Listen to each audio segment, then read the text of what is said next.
നിങ്ങൾ ഈ ആശാളി എന്ന് കേട്ടിട്ടുണ്ടോ? ഞാനും അങ്ങനൊരു സാധനത്തെപ്പറ്റി ഈ സമയത്താണ് കേൾക്കുന്നത്. ഈ കാണുന്ന ഇത്തിരി കുഞ്ഞനാണ് നിങ്ങളിപ്പോൾ ഈ കേട്ട ആശാളി.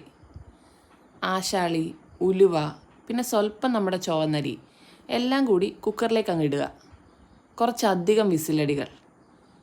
കുക്കർ ആവശ്യത്തിന് കൂകി വിളിച്ച് കഴിഞ്ഞ് അതിൻ്റെ സമ്മർദ്ദമൊക്കെ തീരുമ്പോൾ തുറന്ന് കുറച്ച് കാച്ചിയ പാലുകൂടെ ഒഴിച്ച് ആവശ്യത്തിന് ഉപ്പും ചേർത്ത് നേരെ പാത്രത്തിലേക്ക്. ആ ചൂട് പാറുന്ന പാത്രം എങ്ങോട്ടേക്കാണെന്നല്ലേ? ഡൈനിങ് ടേബിളിലേക്കാണ്.